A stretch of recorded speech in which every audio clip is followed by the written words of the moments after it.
अस्सलाम वालेकुम स्टूडेंट आज के इस लेक्चर के अंदर हमने न्यूटन का हरकत का दूसरा कानून डिस्कस करना है। इससे पिछले लेक्चर के अंदर मैंने आपको न्यूटन का हरकत का पहला कानून समझाया था, उसकी यकीनन आपको समझ आई होगी। आज हम न्यूटन का हरकत का दूसरा कानून करने जा रहे हैं। किसी भी चीज़ की अगर हम बात कर लें, जैसे मिसाल के तौर पे कोई भी गाड़ी चल रही है, तो अगर उसकी वेलोसिटी कांस्टेंट है तो हम कहते हैं कि इसके अंदर इनिशियल और फाइनल वेलोसिटी का कोई चक्कर नहीं होता, हम कहते हैं उसकी वेलोसिटी तब्दील नहीं हो रही। अच्छा, एक्सेलरेशन की डेफिनेशन मैंने आपको पढ़ाई थी कि एक्सेलरेशन होता है वेलोसिटी में तब्दीली की शरह। वेलोसिटी में तब्दीली की शरह, इसका मतलब ये होगा कि अगर वेलोसिटी तब्दील होगी तो एक्सेलरेशन पैदा होगा, अगर वेलोसिटी तब्दील नहीं होगी तो एक्सेलरेशन पैदा नहीं होगा। एक गाड़ी जा रही है जिसकी वेलोसिटी 40 है, 2 सेकंड बाद भी उसकी वेलोसिटी 40 है, 10 सेकंड बाद भी उसकी वेलोसिटी 40 है, तो हम कहेंगे इसकी वेलोसिटी चेंज नहीं हो रही। अगर वेलोसिटी चेंज नहीं हो रही तो उसका एक्सेलरेशन नहीं होगा, यानी कि उसका एक्सेलरेशन ज़ीरो होगा। एक जिस्म रुका हुआ है, 2 सेकंड बाद भी रुका हुआ है, 10 सेकंड बाद भी रुका हुआ है, इसका मतलब 2 सेकंड पे भी उसकी वेलोसिटी ज़ीरो है और 10 सेकंड बाद भी उसकी वेलोसिटी ज़ीरो है, मतलब उसकी वेलोसिटी चेंज नहीं हो रही। अगर वेलोसिटी चेंज नहीं हो रही तो उसके अंदर भी एक्सेलरेशन नहीं होगा। एक्सेलरेशन कब होगा? जब वेलोसिटी में तब्दीली आएगी। अब वेलोसिटी में तब्दीली किस तरह आएगी? जैसे एक गाड़ी रुकी हुई है, वो चलना स्टार्ट कर देती है और वेलोसिटी हासिल कर लेती है 10 मीटर पर सेकंड, तो इसका मतलब ये हुआ कि पहले वेलोसिटी 0 थी, फिर 10 होगी। अब इस केस में वेलोसिटी चेंज हुई है, इस केस में एक्सेलरेशन पैदा होगा। या फिर आप इसकी दूसरी मिसाल भी ले सकते हैं कि एक गाड़ी 10 मीटर पर सेकंड की वेलोसिटी के साथ जा रही है और आप ब्रेक लगाते हैं और वो रुक जाती है। इस केस में वेलोसिटी चेंज हुई, यानी कि पहले 10 है, फिर ब्रेक लगाई, रुक गई, फिर 0 होगी, तो वेलोसिटी चेंज हुई, लिहाजा इस केस के अंदर भी एक्सेलरेशन पैदा होगा। ये जो एक्सेलरेशन पैदा होगा ये किस तरह का होगा, इसके बारे में हमने डिस्कस करना है न्यूटन के दूसरे कानून के अंदर। तो बेसिकली जो न्यूटन का दूसरा कानून है वो हमें ये बताता है कि जो एक्सेलरेशन पैदा होगा वो किस तरह का होगा और क्यों पैदा होगा, यानी कि जब फोर्स लगेगी तो वो फोर्स किस किस्म की होगी। अब यहाँ पे एक और मैं आपको पॉइंट समझाना चाहूँगा कि किसी भी जिस्म की वेलोसिटी कब चेंज होती है। भाई, किसी भी जिस्म की वेलोसिटी उस वक्त चेंज होती है जब उस पर कोई एक्सटर्नल फोर्स लगाई जाए। जैसे कोई भी जिस्म रुका हुआ है तो उसकी वेलोसिटी तो 0 ही रहेगी। अगर आपने उसकी वेलोसिटी कुछ ज़्यादा करनी है तो क्या करना पड़ेगा? उस रुके हुए जिस्म पे हमें फोर्स लगानी पड़ेगी, ठीक है? तो वेलोसिटी क्या हो जाएगी? चेंज हो जाएगी। अगर कोई जिस्म चल रहा है तो उसको आपने रोकना है, तो रोकने के लिए भी फोर्स लगानी पड़ती है, यानी ब्रेक लगाएंगे ना, ब्रेक भी फ्रिक्शन की फोर्स पैदा करेगी और वो फ्रिक्शन की फोर्स भी फोर्स है। लिहाजा हम ये कह सकते हैं कि किसी जिस्म को अगर रेस्ट से मोशन के अंदर लाना हो या मोशन से रेस्ट में लेके आना हो तो हमें फोर्स लगानी पड़ती है, यानी कि जब हम फोर्स लगाएंगे तो वेलोसिटी चेंज होगी। 0 से मैक्सिमम भी हो सकती है, जितनी भी हो, 10 हो, 20 हो, या फिर 10, 20 से 0 भी हो सकती है। तो इसलिए हम कह सकते हैं कि अगर फोर्स लगेगी तो वेलोसिटी चेंज होगी। तो वो फोर्स के बारे में भी न्यूटन का दूसरा कानून ही हमें बताता है। अब देखो, एक ऑब्जेक्ट मूव कर रहा है, उसकी वेलोसिटी है, लेट कर लेते हैं 10 है, 10 मीटर पर सेकंड। आप उसके ऊपर फोर्स लगाते हो, जैसे आप मिसाल के तौर पे 5 न्यूटन की फोर्स लगाते हो, ठीक है? तो ये जो वेलोसिटी होगी ये 10 की बजाय 40 हो जाएगी। कितनी हो जाएगी? 40 हो जाएगी। और ये काम होगा 2 सेकंड के अंदर। कितनी देर में? 2 सेकंड के अंदर। इस दौरान कितना एक्सेलरेशन होगा?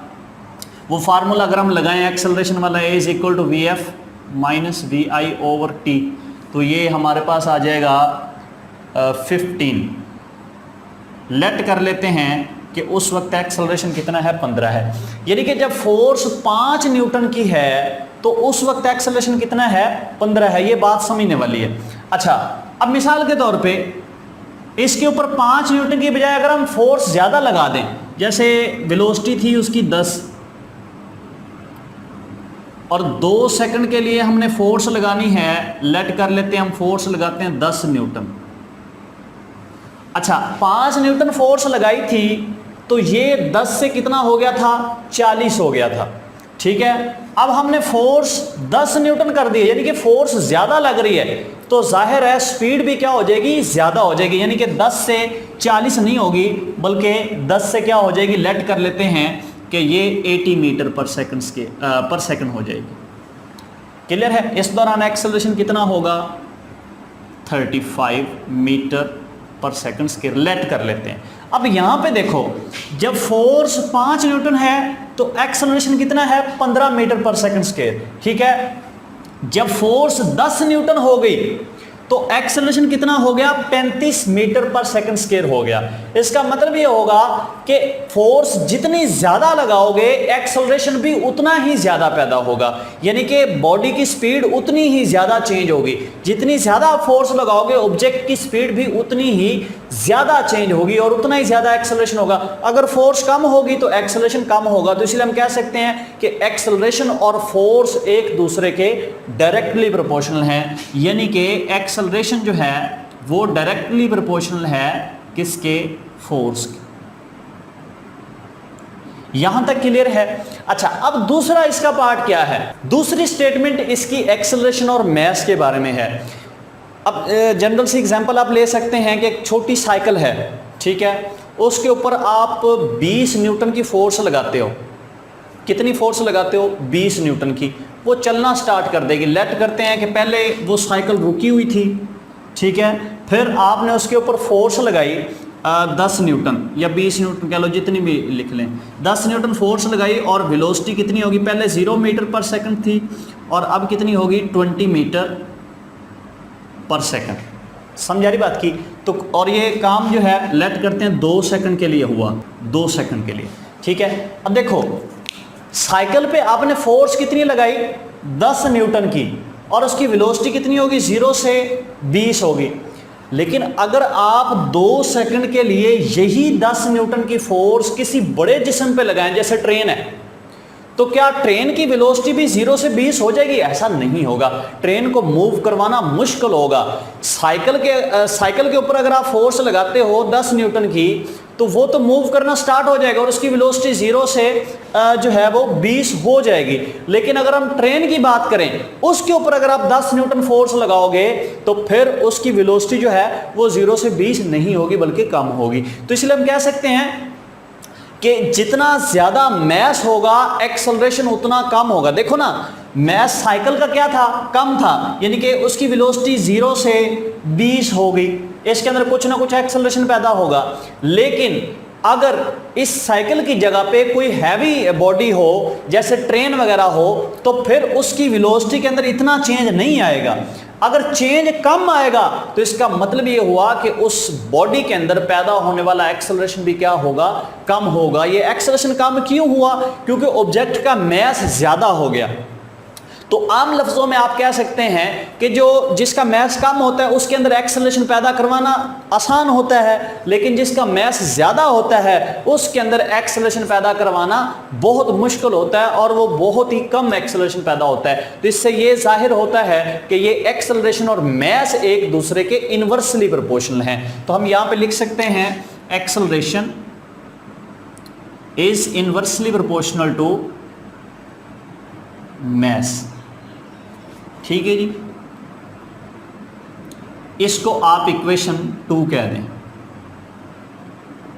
अब इन दोनों को आपने कंबाइन कर देना है, ठीक है। इक्वेशन 1 और इक्वेशन 2 को यकजा करने से, कंबाइनिंग इक्वेशन 1 एंड 2, अगर हम इन दोनों को कंबाइन करें तो हमारे पास आएगा acceleration is proportional to force and inverse of mass, यानी कि acceleration is directly proportional to force and inversely proportional to mass. अगर हम प्रोपोर्शनलिटी का साइन यहां पे खत्म करें तो 2 चीजें लगानी पड़ेंगी हमें। एक तो इक्वल का साइन लगाना पड़ेगा और साथ में कोई कांस्टेंट यूज करना पड़ेगा, इनटू एफ ओवर एम, यानी कि ए भी वैसे, एफ ओवर एम भी वैसे, और प्रोपोर्शनलिटी का साइन जब हमने खत्म किया तो उसकी जगह 2 चीजें लगाएंगे, एक बराबर और दूसरा कांस्टेंट। अब यहाँ पे न्यूटन ने जो कांस्टेंट यूज किया था वो के था, इसलिए हम इसको लिख सकते हैं ए इज इक्वल टू, इसकी जगह पे के आ जाएगा, F/m।